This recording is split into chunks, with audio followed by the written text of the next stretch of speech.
There are entire cities at the bottom of the ocean. Not metaphorical cities, not coral formations that resemble buildings or rock outcroppings that suggest walls. Actual cities with streets, temples, marketplaces and homes built by human hands, inhabited for centuries, and then swallowed by the water and forgotten. Some of them sank in an instant, an earthquake, a tsunami, a catastrophic event that dropped an entire neighborhood below the waterline in the time it takes to scream. Others vanished slowly, over decades or centuries, the shoreline creeping inward one storm at a time, one season at a time, until the last resident packed up and left and the sea closed over what remained. A few were drowned on purpose, deliberately flooded by human decision, their populations relocated and their buildings left to fill with water that would never recede. They are scattered across the globe, and together they form an invisible atlas of the places the ocean has reclaimed, a map drawn not in ink but in ruins, of cities that no longer exist on land, but that still exist in stone and silt and silence beneath the surface. We know about some of them because the ancient writers mentioned them. Plato described Atlantis, a story that has consumed the imaginations of treasure hunters and conspiracy theorists for 2.5 millennia. But that was almost certainly a philosophical allegory rather than a geographical report. Other ancient sources, however, described real cities that really did disappear beneath the waves. Ports that handled the trade of empires, resort towns where the powerful went to misbehave, harbours that appeared on every ancient map and then stopped appearing. And when modern archaeologists went looking for them with sonar and diving equipment, they found them exactly where the old texts said they would be: streets intact, columns still standing, mosaics still visible beneath the silt and the seagrass and the slow encrustation of marine life. These are not legends like Atlantis. They are archaeological sites, as real and as informative as Pompeii or Machu Picchu, but far less accessible and far less famous, because the ocean is a more difficult archive to visit than a mountainside, and because a city you can only reach by diving will never draw the crowds of a city you can reach by bus. Tonight, we are going to visit 7 of them. Each one was a living, functioning city, a place where people were born and died, where merchants sold goods, priests performed rituals, children played in the streets, and parents argued with their neighbours about noise and property lines. All the small human things that fill a life. Each one was destroyed or abandoned for a different reason, and each tells a different story about the relationship between human civilization and the water that surrounds it. We will begin with the oldest submerged city ever discovered, a Bronze Age settlement off the southern coast of Greece that was already 1,000 years old when the Parthenon was built. And we will end with a city that was drowned not by nature but by engineers, flooded deliberately in the 1950s and still sitting intact at the bottom of a Chinese lake. Its stone lions and memorial arches perfectly preserved in the dark, fresh water, staring up at a surface they will never see again. Along the way, we will walk the sunken streets of an Egyptian port that fed an empire, visit a 9,000-year-old village where the oldest known cases of tuberculosis were buried beneath the kitchen floor, sit in the hot springs of Rome's most notorious pleasure resort, and stand on the waterfront of a Caribbean pirate haven that was shaken into the sea in 2 minutes and 30 seconds. The ocean has been taking our cities for as long as we have been building them. These are the ones it kept. As you listen to this story, and before you drift off, let me know how many hours of sleep you got last night.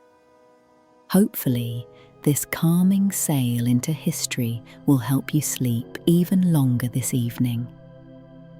Off the southern tip of the Peloponnese, in the shallow turquoise water of Vatica Bay, near the village of Pavlopetri, lies the oldest submerged city ever discovered. It has been underwater for roughly 3,000 years, and it was already 1,000 years old when it sank. Pavlopetri dates to at least the early Bronze Age, making it roughly 5,000 years old, contemporary with the earliest cities of Mesopotamia and predating the construction of the Great Pyramid of Giza by several centuries.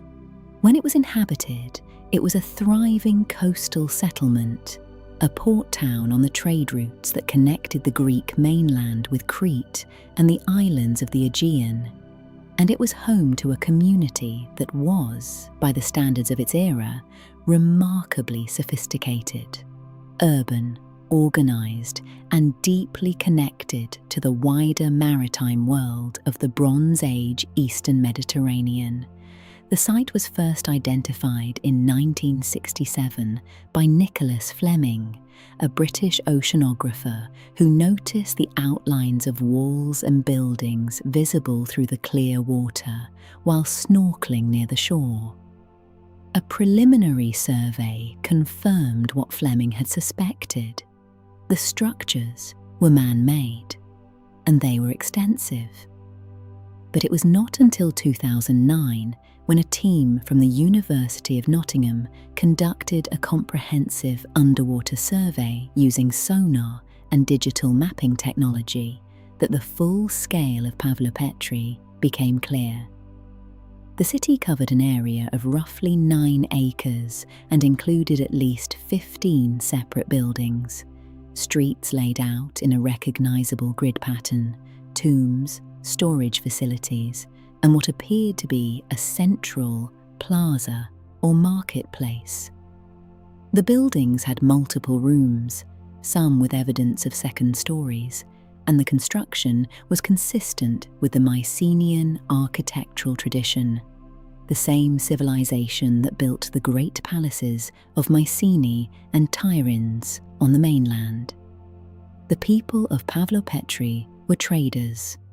The archaeological evidence, pottery, tools, stone anchors, bronze implements, and the city's location on a natural harbour with clear sightlines to the open sea, points to a community deeply integrated into the maritime trade networks of the Bronze Age Aegean.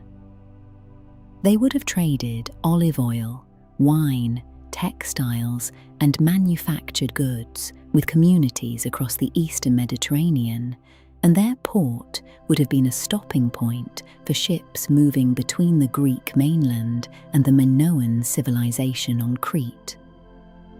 Life in Pavlopetri was oriented toward the sea in every respect. The city's economy, its architecture, its social organisation, and its cultural connections were all shaped by its position on the water.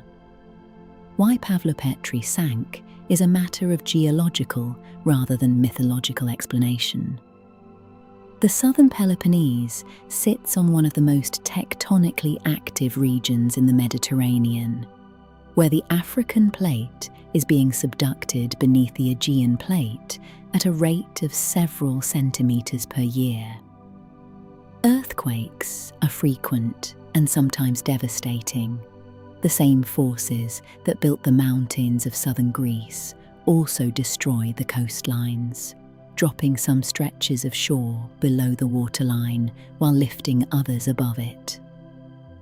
The most likely explanation for Pavlopetri's submersion is a combination of tectonic subsidence, the gradual sinking of the coastline due to the shifting of the underlying plates, and a possible sudden event, perhaps a major earthquake around 1000 BCE, that dropped the city below the waterline in a single catastrophic episode.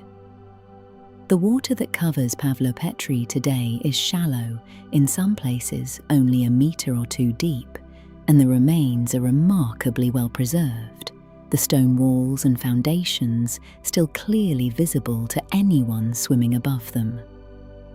It is the oldest known planned underwater city in the world, a place where human beings built streets and homes and temples and traded with the wider world, all within sight of a coastline that would eventually betray them.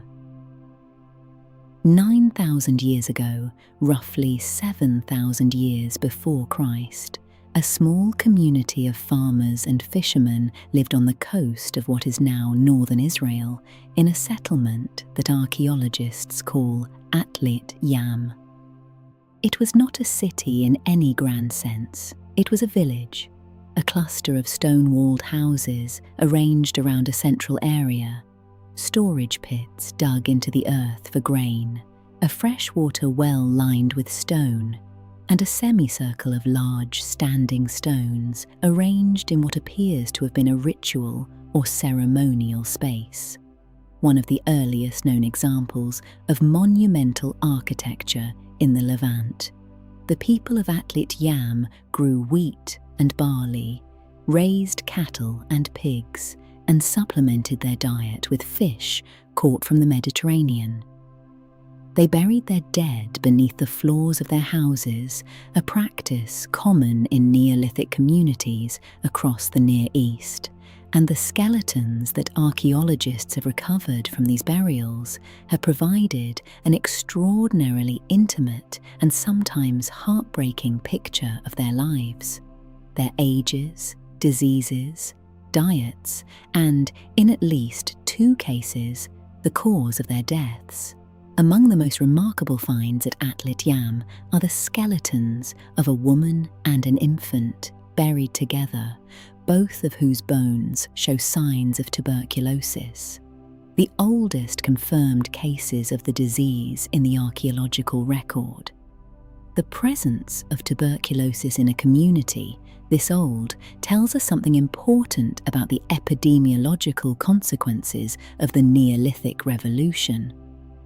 The transition from nomadic hunting and gathering to settled agriculture brought humans into close contact with domesticated animals and with one another, creating the conditions for infectious diseases to emerge and spread. The people of Atlit-yam were living through one of the most consequential transformations in human history, the invention of farming.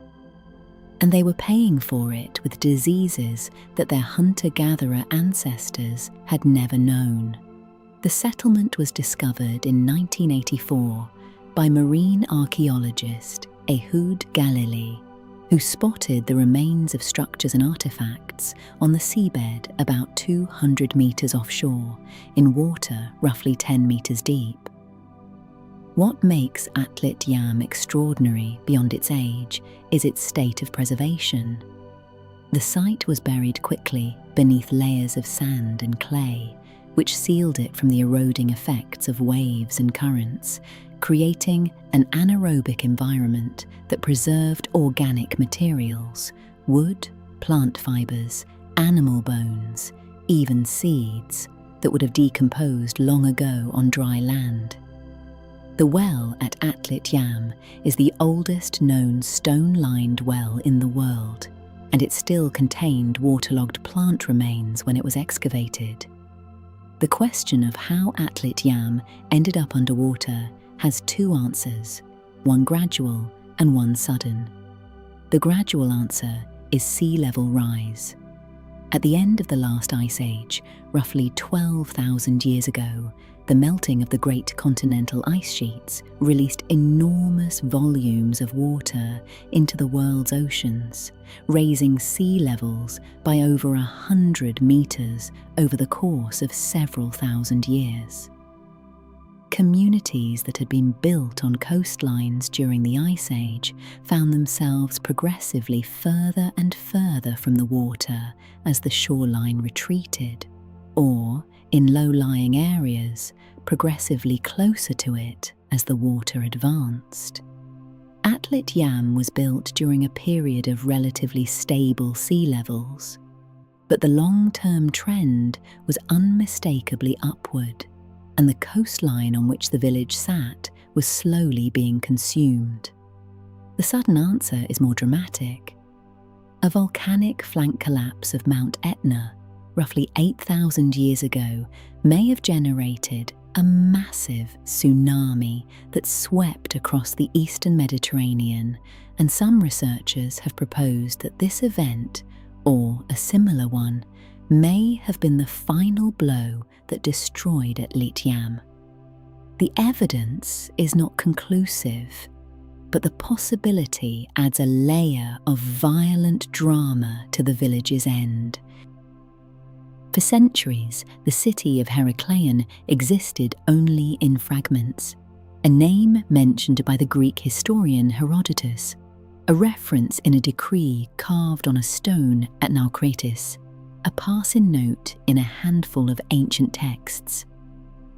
It was a port, the sources said, at the mouth of the Nile, where Greek ships arrived and Egyptian customs officials collected taxes.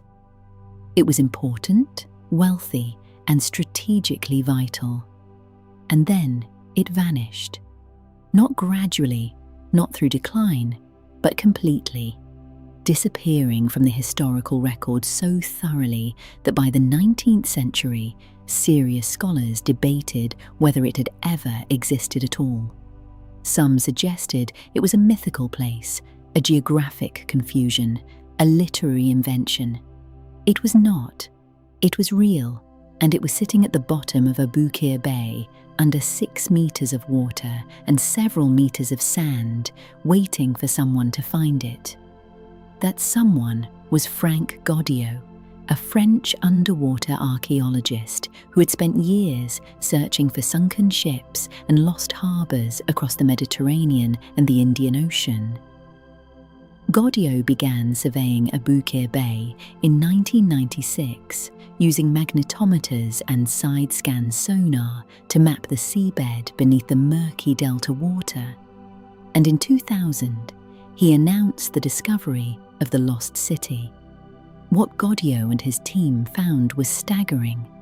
Heracleion, known to the Egyptians as Thonis, had been a major port city at the mouth of the Canopic branch of the Nile, the westernmost and most navigable of the river's ancient distributaries. It had served as Egypt's primary Mediterranean port for centuries, the gateway through which Greek merchants entered Egypt and through which Egyptian goods, grain, papyrus, linen, gold, flowed outward to the Mediterranean world. The city was built on a series of islands and peninsulas in the Nile Delta, connected by canals and bridges, and its central feature was an enormous temple dedicated to the god Amun-Gereb, the Egyptian equivalent of the Greek Heracles, from whom the city took its Greek name. The archaeological remains are extraordinary. Godiot's team has recovered more than 64 ancient shipwrecks from the harbour, many of them still laden with cargo. They have found colossal statues of pharaohs and gods, granite figures 5 meters tall, toppled and half buried in the silt. They have found gold coins, bronze vessels, jewellery, and hundreds of smaller artefacts that paint a picture of a cosmopolitan trading city where Egyptian, Greek, and Phoenician cultures intersected on a daily basis. The Temple of Amun-Gereb has been partially mapped on the seabed, its massive stone blocks still arranged in recognisable architectural patterns. Heracleion was not a small outpost. It was one of the most important cities in the ancient Mediterranean, a hinge point between two of the greatest civilizations of the ancient world, and it had been lying beneath the mud of Abukir Bay for more than 1,000 years before anyone came looking. Heracleion was destroyed by a process called liquefaction. The city was built on unstable sediment, the loose, water-saturated clay and sand of the Nile Delta, and this sediment, when subjected to the shaking of an earthquake or the sustained pressure of heavy stone buildings, can behave like a liquid, losing its structural integrity and allowing anything built on it to sink. Over the course of several centuries, beginning around the 2nd century before the Common Era, Heracleion experienced a series of catastrophic subsidence events, each one dropping portions of the city below the waterline. Earthquakes accelerated the process, and rising sea levels ensured that what sank stayed sunk. By the 8th century, the city was entirely submerged. Its temples, harbours, warehouses and shipwrecks buried beneath the delta sediment, invisible from the surface, preserved in the airless dark of the seabed, like a time capsule sealed by geology and forgotten by history. On the northwest shore of the Gulf of Naples, in the shadow of the volcanic fields known as the Campi Flegrei, the Romans built a resort town that became the most famous and the most infamous pleasure destination in the ancient world. Its name was Baiae, and for roughly 3 centuries, from the late Roman Republic through the height of the empire, it was where the most powerful people in the Mediterranean went to do the things they could not do in Rome. It was essentially the Roman version of modern-day Las Vegas. Julius Caesar had a villa there. So did Nero, Cicero, Pompey, Mark Antony, and virtually every other figure of consequence in the final centuries of the Republic and the first centuries of the Empire. The philosopher Seneca called it a vortex of luxury and a harbour of vice. The poet Propertius called it a den of licentiousness. A first-century observer noted that at Baiae, girls came to play at being girls, old women came to play at being girls, and some men came to play at being girls. What happened at Baiae, as one modern historian put it, stayed at Baiae. The attraction was partly geological. Baiae sat directly on top of volcanic vents that fed natural hot springs throughout the town, and the Romans, who were passionate and sophisticated bathers, built an elaborate complex of thermal baths over these springs, including the great domed structures known as the Temple of Mercury, the Temple of Venus, and the Temple of Diana. The springs were believed to have medicinal properties, and the baths attracted visitors seeking cures for everything from arthritis to infertility. But the springs were only the beginning. Around them, Rome's wealthiest citizens built villas of extraordinary opulence. Marble-floored mansions with private fish ponds, heated swimming pools, elaborate water features, and nymphia, pleasure grottos decorated with Greek statues and designed for private entertainments that the owners preferred not to conduct in the capital. The Emperor Claudius built an imperial villa with a submerged banquet hall, a triclinium built partially below the waterline, where guests could dine while watching fish swim past through openings in the walls. Baiae was not merely a resort, it was a political arena disguised as a vacation. The same men who debated in the Roman Senate during the working season retreated to Baiae during the off months, and the alliances, betrayals, and conspiracies that shaped the late Republic were hatched in its villas and bathhouses as often as in the halls of power in Rome. It was at Baiae that Nero allegedly attempted to murder his mother Agrippina by rigging a boat to collapse in the bay, a plan that failed when Agrippina swam to safety, forcing Nero to resort to more conventional methods. The city was a place where public morality was suspended and private ambition flourished, and its reputation for excess was so well established that simply being seen there could damage a politician's credibility. Baiae did not sink because of a single catastrophic event. It sank because of bradyseism, a geological phenomenon unique to the Campi Flegrei volcanic region in which the ground slowly rises or falls over time as magma chambers beneath the surface fill and empty. Over the centuries following the fall of the Western Roman Empire, the land beneath Baiae gradually subsided, dropping the lower portions of the city below sea level. Muslim raiders sacked the weakened town in the 8th century, accelerating its decline, and by 1500 the last inhabitants had abandoned what remained. Today, roughly half of ancient Baiae lies beneath the shallow waters of the Gulf of Naples. Streets, villas, mosaics, columns and statuary all resting about 5 meters below the surface, visible to divers and glass-bottom boat tourists in what is now the underwater archaeological park of Baiae. The ruins are 3 times the size of Pompeii, and they are far less famous, preserved not in volcanic ash, but in salt water. The hot springs that once drew emperors still bubbling quietly beneath the waves. At 11:43 in the morning on June 7th, 1692, the most commercially successful port in the English Caribbean was destroyed in approximately 2 minutes and 30 seconds.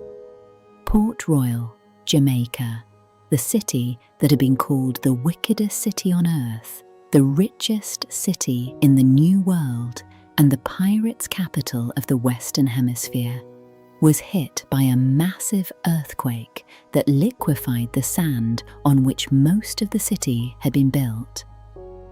2/3 of the town slid into Kingston Harbour. Buildings that had stood 4 stories tall disappeared beneath the water in seconds, taking their occupants with them. The sand, briefly liquid, re-solidified around the bodies and the buildings, entombing them in a geological karst that preserved the city in a state of frozen catastrophe.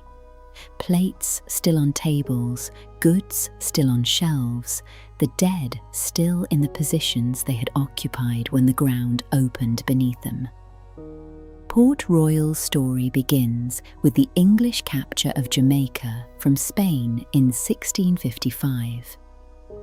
The English needed a naval base in the Caribbean, and Port Royal, situated on a narrow sandspit at the mouth of Kingston Harbour, a spit so narrow that in places you could stand in the middle and see water on both sides, was ideally positioned to control the shipping lanes between the Spanish colonies and Europe.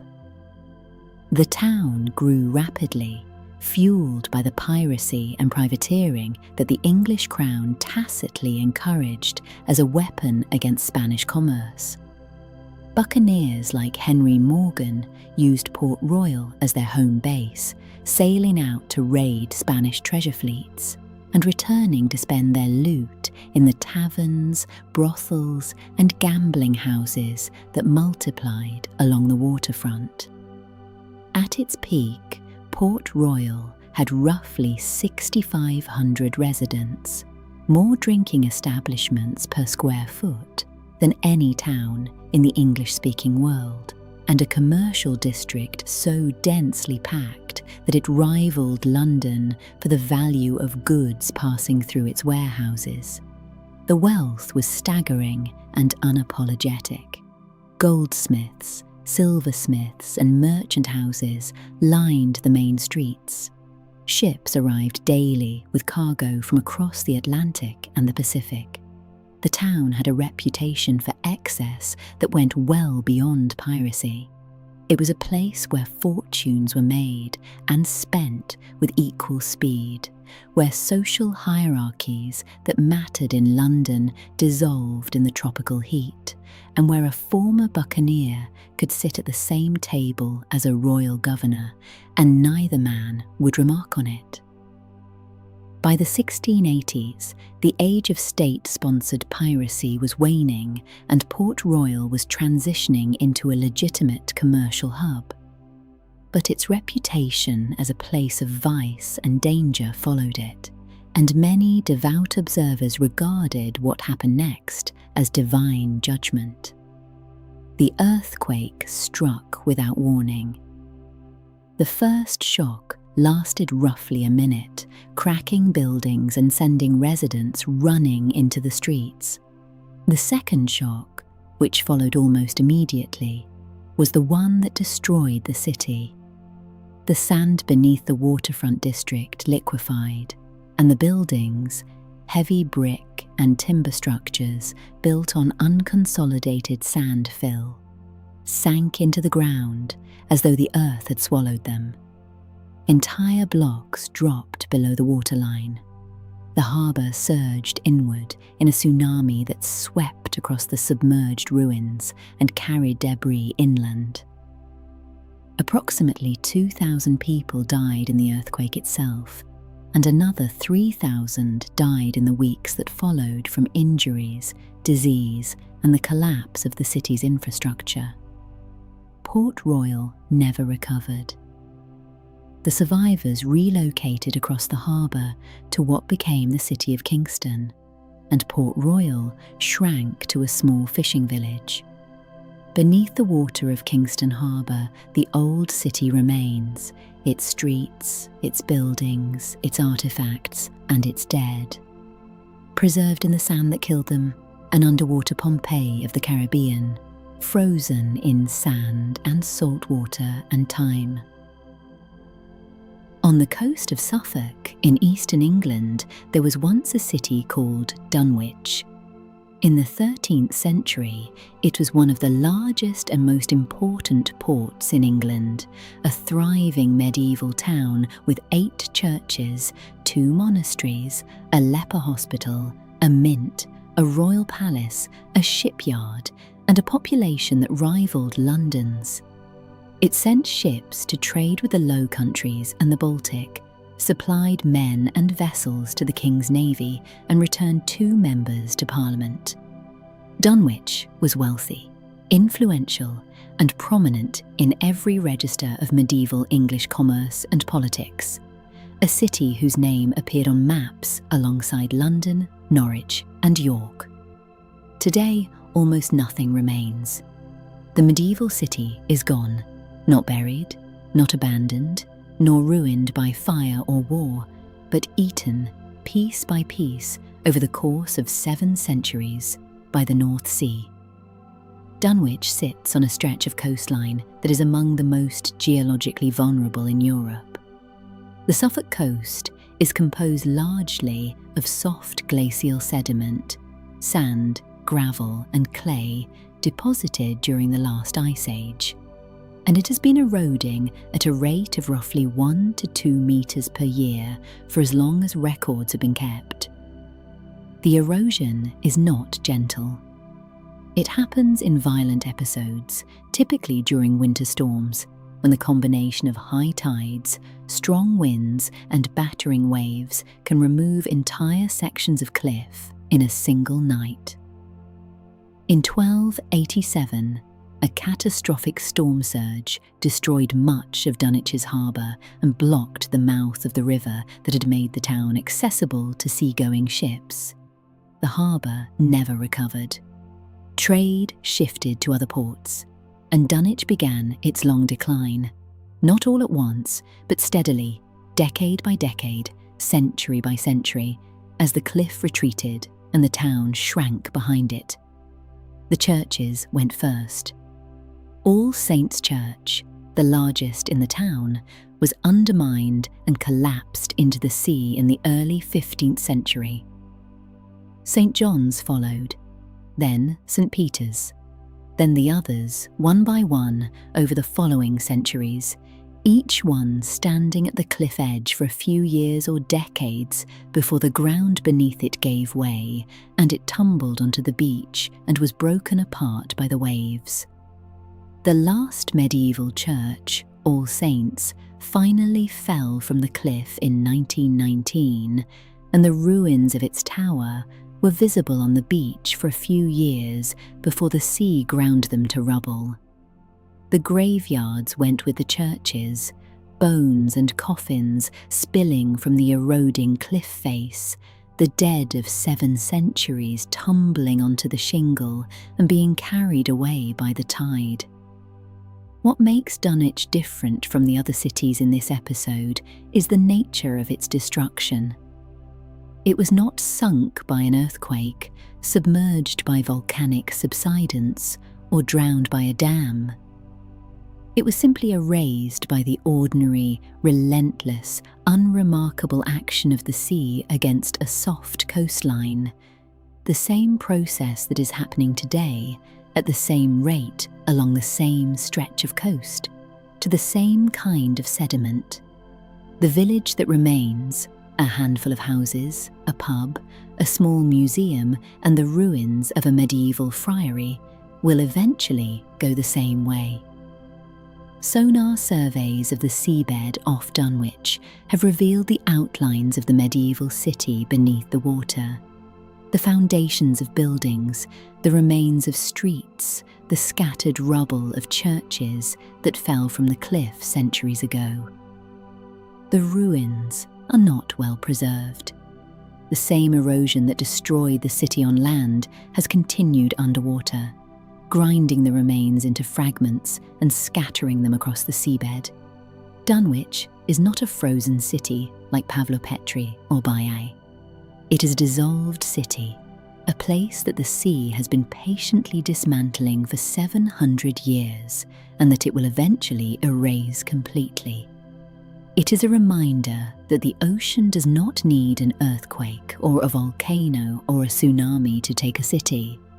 It only needs time and a soft cliff and the patience to come back every winter and take a little more.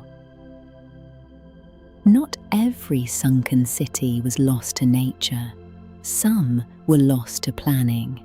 In 1959, the Chinese government completed construction of the Shinan River Dam in Zhejiang province, creating a massive reservoir that would generate hydroelectric power for the rapidly industrializing eastern seaboard of the country.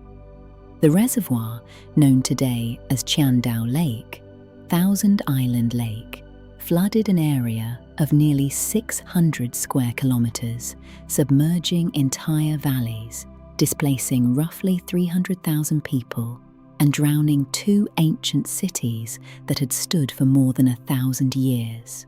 The more famous of the two is Xicheng, the Lion City, and it is one of the most perfectly preserved underwater cities on Earth. Not because of any geological accident, but because the fresh water of the reservoir has protected its stone structures from the salt corrosion and biological encrustation that degrade ruins in the ocean. Xicheng was founded during the Eastern Han Dynasty, roughly 2,000 years ago, and it served as the seat of government for Suiyang County for most of its history. By the time the dam was built, it was a city of considerable antiquity and architectural distinction, with stone walls, memorial arches, elaborate carved gateways, and wide streets lined with traditional Chinese buildings. The city's most famous features were its 5 entry gates, each one a monumental stone structure carved with lions, dragons, and other decorative motifs, and its intricately carved pilu, ceremonial archways that marked the entrances to important neighborhoods and that represented some of the finest examples of Ming and Qing dynasty stone carving in the region. When the government ordered the evacuation, the residents took what they could carry and left everything else behind. The buildings were not demolished, the arches were not dismantled, the stone lions were not removed. The water simply rose slowly over the course of weeks until Shicheng, all of it, every street, every gate, every carved lion, was beneath the surface. The city sits today at depths ranging from roughly 25 to 40 meters, in water so dark that natural light barely reaches it. But when divers descend with lights, what they find is remarkable. The stone walls are intact. The carved archways still stand, their decorative figures, phoenixes, dragons, and guardian lions, clearly visible and astonishingly well preserved. The streets are navigable. Wooden beams and structural timbers have survived because the cold, low-oxygen fresh water has slowed the decomposition that would have destroyed them in open air within decades. The Lion City is, in effect, a time capsule, a perfectly preserved snapshot of a traditional Chinese city as it existed in the middle of the 20th century. Frozen at the moment, its inhabitants walked away and the water closed over their homes. The human cost of the Shinan River Dam was enormous and is still a subject of sensitivity in China. The 300,000 people displaced by the reservoir were resettled in other areas, often at considerable distance from their ancestral homes, and the cultural losses, the temples, the ancestral halls, the graveyards, the communities that had existed in those valleys for generations, cannot be measured in kilowatt hours. Shicheng was not the only city drowned by China's dam building campaigns. Across the country, hundreds of towns and villages have been submerged by reservoirs over the past 70 years, each one representing a community uprooted and a history deliberately placed beneath the water. The Lion City is simply the most famous, the most photogenic, and the most visited. A tourist attraction now, reached by diving expeditions that descend into the reservoir and swim through the streets of a city that was sacrificed, knowingly and irreversibly, for the electricity that powers the entire province above it. We have travelled tonight from the Bronze Age Aegean to a Chinese reservoir filled in 1959, and at every stop we have found the same thing. A city built by human beings, inhabited by human beings, and then taken by the water. The reasons differ: tectonic subsidence, volcanic bradycism, liquefaction, coastal erosion, sea level rise, and deliberate flooding. But the result is always the same. The city goes under, the water closes over it, and the surface world, sooner or later, forgets that it was ever there. The cities we have visited tonight are only the ones we know about. The true number of submerged settlements is almost certainly far larger, perhaps by orders of magnitude, because for most of human history people have lived on coastlines. Fishing, trading, building ports and harbours, and waterfront neighbourhoods that face the sea the way inland towns face the road. And coastlines are, by their nature, the most geologically unstable parts of the land. They erode, they subside, they are reshaped by storms and earthquakes and the slow, relentless rise and fall of the sea over geological time. Every major rise in sea level in the last 20,000 years has drowned coastal settlements, most of them too small or too ancient to have left any record of their existence in any archive except the seabed itself. The continental shelves of the world, the shallow undersea platforms that extend outward from every continent before dropping off into the deep ocean, were dry land during the last ice age, when sea levels were more than 100 meters lower than they are today. People lived on them, they hunted on them, they built communities on them. And then the ice melted and the water came, and everything they had built was swallowed. The technology to find and study these submerged sites is improving rapidly, and every improvement reveals something that was previously invisible. Side-scan sonar, multi-beam bathymetry, photogrammetry, and remotely operated vehicles are allowing archaeologists to map underwater ruins with a precision that was impossible a generation ago. New discoveries are being made every year: submerged harbours, drowned villages, inundated roadways, and sunken temples emerging from the silt as the instruments grow more sensitive and the divers grow more skilled. In the Eastern Mediterranean alone, dozens of ancient port cities lie partially or fully submerged, their ruins visible to divers in the clear, shallow water, their stories still being pieced together from the artifacts and architecture that survive on the seabed. Each one is a city that someone built and someone lived in and someone lost, and each one has something to teach us about the impermanence of the places we call home. The submerged cities are more than archaeological curiosities. They are warnings, messages sent across centuries by the drowned streets and the toppled columns and the mosaics buried in silt. Sea levels are rising again, not because of a natural ice age cycle this time, but because of the warming of the atmosphere and the melting of the polar ice sheets driven by human activity.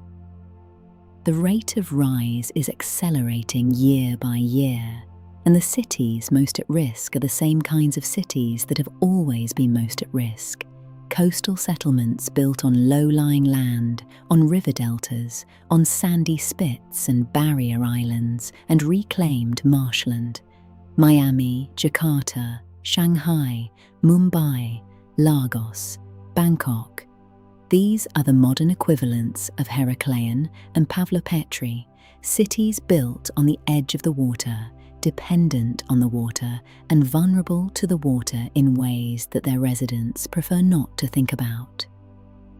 The ocean has been taking cities for as long as human beings have been building them. The ruins on the seabed are not relics of a vanished past.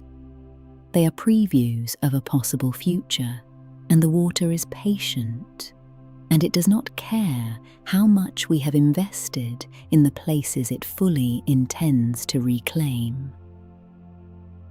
The ocean does not hate cities. It does not target them or scheme against them or take satisfaction in their destruction. It simply occupies the space it occupies, and when that space expands through a shift in the earth, a rise in the water, a storm that removes the last few meters of cliff, it fills whatever is there. A temple, a marketplace, a pleasure resort where emperors dined while fish swam past the windows, a pirate port where fortunes were spent as fast as they were stolen, a village where a mother and child died of a disease that farming made possible. The water does not distinguish between them. It takes them all equally, and it holds them with the same indifferent patience, century after century, until someone comes looking. Someone always comes looking. That is the other half of the story. Not just the drowning, but the finding, the moment when a diver descends into murky water and sees a column, a wall, a carved lion staring back through the silt. The cities beneath the waves are gone, but they are not lost. They are waiting in the dark for anyone willing to go deep enough to find them. Sleep well tonight. The cities are still down there, and they are not going anywhere. Thank you for listening.